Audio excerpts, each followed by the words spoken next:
Assalamualaikum warahmatullahi wabarakatuh. Perkenalkan, nama saya Cahya, NPM 20.12.5087 dari Fakultas Tarbiyah Prodi Pendidikan Agama Islam Lokal 1C Institut Agama Islam Darussalam Martapura, Kalimantan Selatan. Video ini dibuat untuk memenuhi tugas UTS sekaligus UAS mata kuliah Bahasa Indonesia dengan dosen pengampu Ibu Husnul Khotimah MPD yang saya cintai, di mana dari video-video beliau juga saya belajar sehingga dapat menarik kesimpulan seperti yang akan saya jelaskan dalam video ini. Baiklah, langsung saja. Yang A, kesantunan berbahasa. Kesantunan erat kaitannya dengan etika sehari-hari. Berbahasa berhubungan tentu saja dengan komunikasi. Jadi, kesantunan berbahasa ialah etika dalam berkomunikasi. Dalam bahasa Indonesia, ada dua aspek penting yang mengukur apakah sebuah bahasa itu santun atau tidak, yaitu 1. Kesantunan linguistik, 2. Kesantunan pragmatik. Berikut pemaparan dari saya. Yang pertama, kesantunan linguistik. Kesantunan linguistik mengukur sejauh mana kesantunan kata dan artinya cenderung kepada kata dan arti yang ada di dalam kamus. Dalam kesantunan linguistik dikhususkan dengan kalimat imperatif atau perintah. Kenapa? Karena biasanya kalimat perintah sangat cenderung untuk menjadi tidak santun. Kesantunan linguistik dalam tuturan imperatif mencakup 4 hal berikut, yaitu 1. Panjang pendek tuturan. Maksudnya, semakin panjang sebuah tuturan, maka kalimatnya akan menjadi semakin santun. Begitupun sebaliknya, semakin pendek sebuah tuturan, maka kalimatnya akan terdengar tidak santun. Contoh, yang pertama, absen itu. Yang kedua, ambil absen itu. Yang ketiga, ambilkan absen itu. Nah, kalimat ketiga lebih panjang dan terdengar lebih santun ketika diucapkan. Yang kedua, urutan tuturan sebagai penentu kesantunan linguistik tuturan. Coba simak permisalan berikut ini. Ruangan ini akan digunakan untuk rapat wali murid. Bersihkan dulu meja itu cepat. Dengan kalimat cepat bersihkan dulu meja itu, ruangan ini akan digunakan untuk rapat wali murid. Dari dua kalimat ini terlihat bahwa kalimat satu lebih santun. Kok bisa? Karena urutan tuturannya lebih dulu mengemukakan alasan, baru diberikan perintah. Kan agak tidak enak jika hanya diberikan perintah, tapi alasannya belakangan. Yang ketiga, intonasi dan isyarat-isyarat genesik dalam penentu kesantunan linguistik tuturan. Biasanya semakin panjang nada intonasi dalam sebuah kalimat bisa menyebabkan kalimatnya terdengar tidak santun, seperti kirim surat itu, jadinya terdengar agak memaksakan. Nah, coba pengucapannya pendek. Kirim surat itu, kan terdengar lembut. Intonasi juga berhubungan dengan mimik wajah, di mana ekspresi memberikan pengaruh pada penuturan. Misal, kalimat yang mengungkapkan kebahagiaan harusnya diucapkan dengan intonasi ceria, bukan bosan atau ketakutan. Yang keempat, pemakaian penanda kesantunan. Ada 3 macam tanda kesantunan, yaitu 1. Kata tolong, 2. Kata mohon, dan 3. Kata silahkan. Penggunaan kata ini cenderung dianggap menjadikan sebuah kalimat jauh lebih santun. Yang kedua, kesantunan pragmatik. Kesantunan pragmatik mengukur makna yang terkandung dalam kata dan arti yang bersangkutan di dalamnya, atau bisa juga disebut segala sesuatu yang melatar belakangi sebuah teks. Kesantunan pragmatik dalam tuturan imperatif perintah tidak akan ditunjukkan dalam kalimat perintah, melainkan dalam bentuk pernyataan, deklaratif, atau pertanyaan imperatif. Dalam kata lain, kesantunan pragmatik menegaskan sebuah perintah secara tidak langsung. Misal, dalam bentuk deklaratif, ketika diberikan tugas, pengajar mengatakan, tugas ini perlu bantuan KBBI.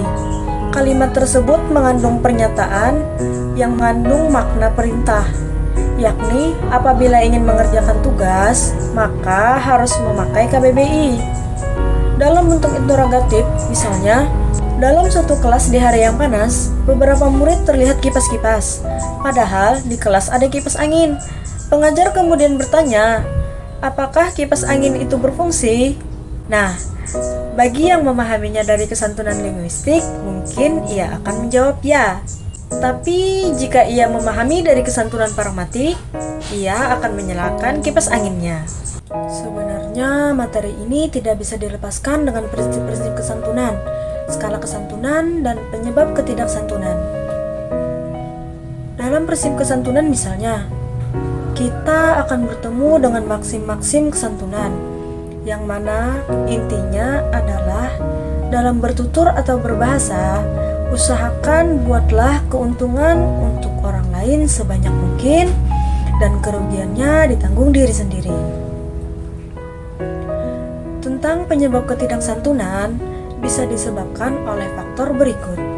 Yang pertama, kritik langsung dengan kata-kata kasar. Yang kedua, dorongan emosi penutur. Ketiga, protektif terhadap pendapat. Dan keempat, menuduh dan memojokkan lawan bicara. Yang B, keterampilan berbicara. Untuk menjadi terampil berbicara, seseorang tidak boleh asal bicara. Bicaranya itu harus berkualitas. Ada 3 hal yang harus diperhatikan untuk bisa menjadikan seseorang terampil berbicara, yaitu 1. Kualitas diri, 2. Kualitas materi, 3. Kualitas cara penyampaian. Yang pertama, kualitas diri. Untuk meningkatkan kualitas diri, perlu memperhatikan beberapa hal ini. 1. Menciptakan daya tarik atau aura yang paling menarik dari dalam diri. Yang kedua, fokus pada pendengar, bukan hanya pada arah bicara. Kenapa? Karena pendengar pasti memiliki karakteristik cara dengar yang berbeda-beda. Yang ketiga, menguasai proses. Yang keempat, kepercayaan diri. Kepercayaan diri ini dapat dibangun dengan persiapan dan pikiran positif, yakin pasti bisa. Yang kelima, performan atau penampilan kita, semisal gaya soleh, anggun, energik, lucu, dan lain-lain. Yang keenam, jangan lupa tersenyum. Yang ketujuh, bicaralah dengan energik dan semangat, jangan loyo. Yang kedelapan, jadilah pribadi yang unik sehingga mudah diingat. Yang kedua, kualitas materi. Untuk bisa menciptakan materi yang berkualitas, tentu tidak lepas dari keahlian pembuat materi. Biasanya materi dibuat dengan memperhatikan siapa pendengar kita. Apakah anak-anak, orang tua, teman sebaya, pengajar, atau tokoh-tokoh masyarakat. Sehingga materi yang disampaikan sesuai dengan pemikiran pendengarnya. Yang ketiga, kualitas cara penyampaian.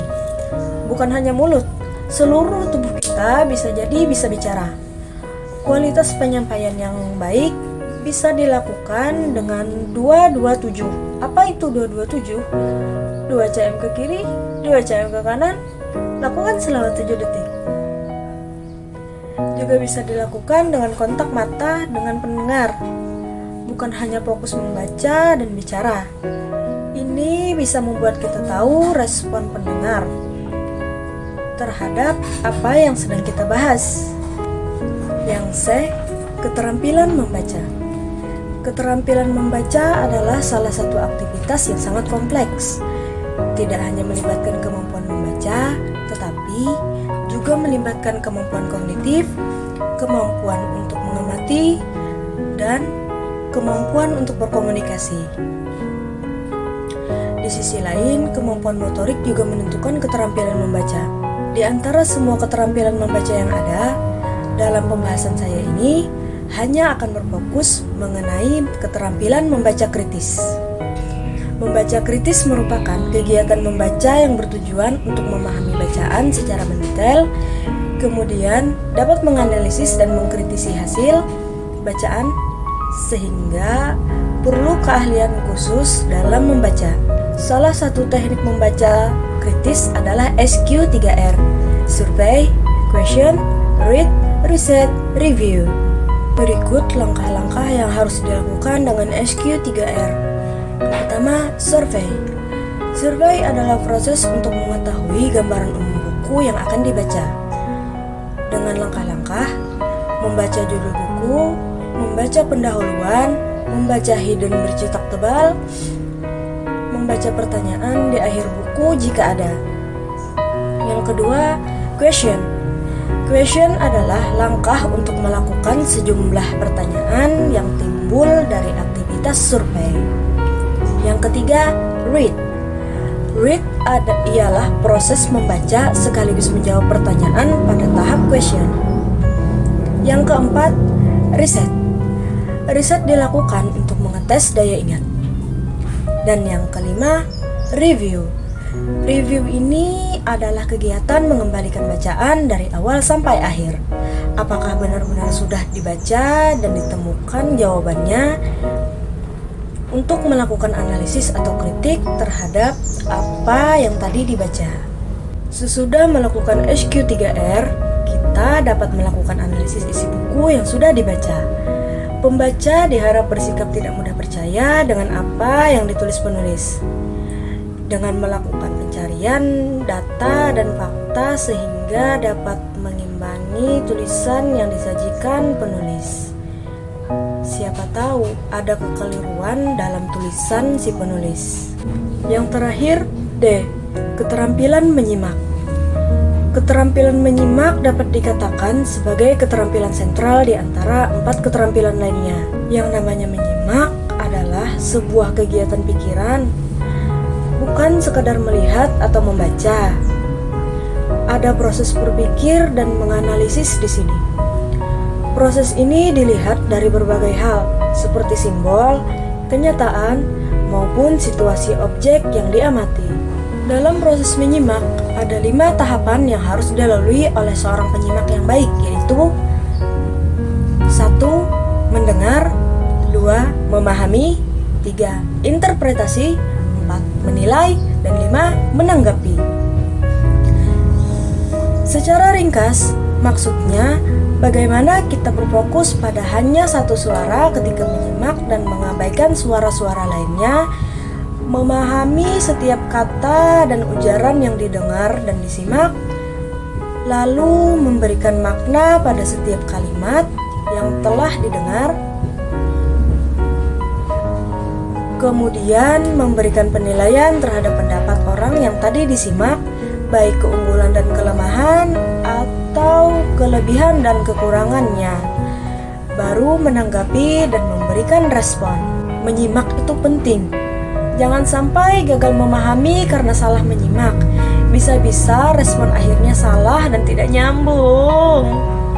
Baiklah, mungkin itu saja hasil kesimpulan dari saya. Saya menyadari dalam hasil berpikir analisis saya masih banyak sekali kekurangannya. Maka dari itu, apabila teman-teman yang menyaksikan menemukan 1, 2, atau banyak kesalahan dari video saya, hendaklah ditegur dan dibenarkan, tetapi dengan bahasa yang sopan supaya tidak menjatuhkan mental saya. Sekian, terima kasih. Assalamualaikum warahmatullahi wabarakatuh.